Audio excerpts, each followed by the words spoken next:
je snakker wel over zit. Oh, heel graag get.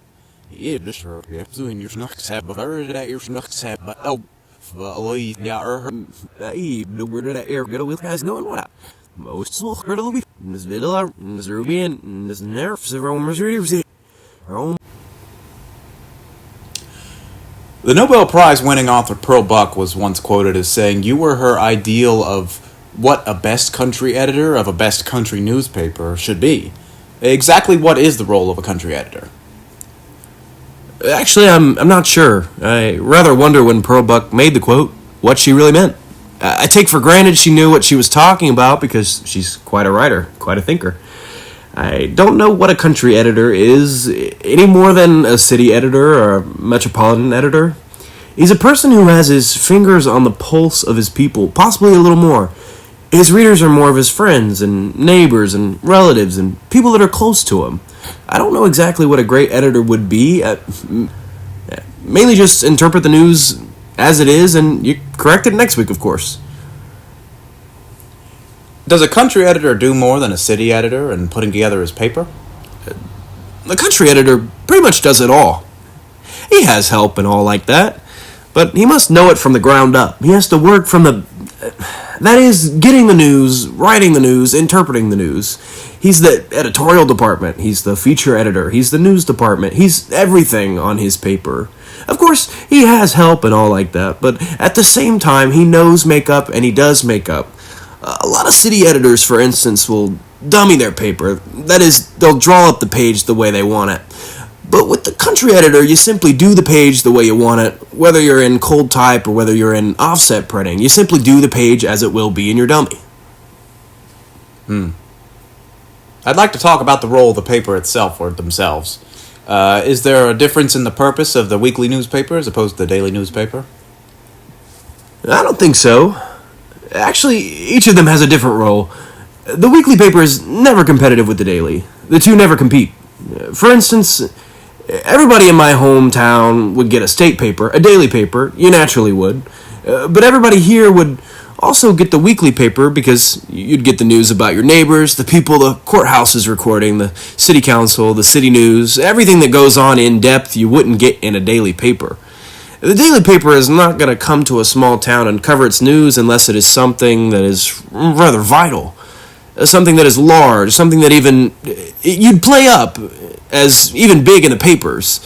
Sometimes I know that when something gets too big for me, I'll call a daily paper and tip them off and let them get it first.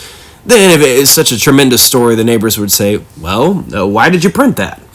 Oh, well, we can always say that the daily paper had it first. We're just merely crystallizing the news or clarifying it. Isn't it awful to give away your trade secrets, though? Are you saying, in effect, then, that the weekly paper is a supplement to the daily paper? Oh, no, there's no connection in the world. The time will come when there won't be any daily papers because they can be supplemented. There can be supplements for them. For instance, this medium that we are now a part of. For instance, it can take the place of the daily paper.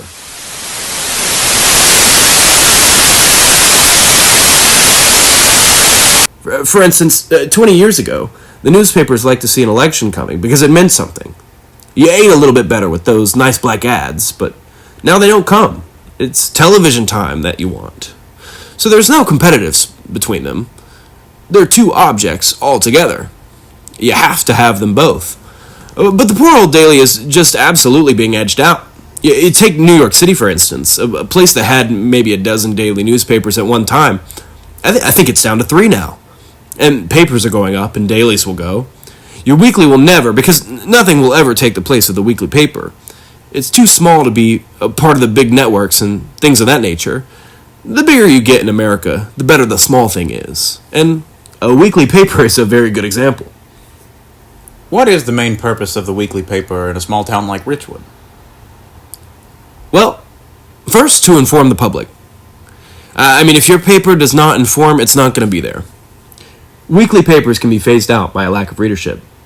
The ads will come if there is readership. You need readership.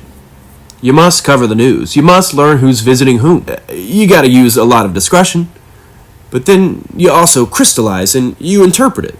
At the same time, the weekly paper has to have just a little bit of dessert. to go along with the beans and potatoes and the meat. There's got to be a little bit of what we call short pencil stuff. A little bit of letters to the editor, comments. I know I have one in the weekly paper here, the Old Curmudgeon. But now, I'm the editor of 2 papers, you see. I work on the regular, typical weekly paper, that's the Nicholas County News Leader. I also have a different kind of paper that isn't daily, it isn't weekly, it isn't meat, it isn't fowl, it isn't fish, it isn't anything.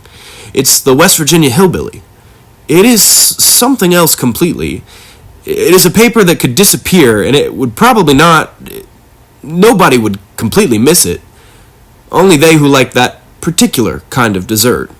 It's not an important bit of the daily reading menu.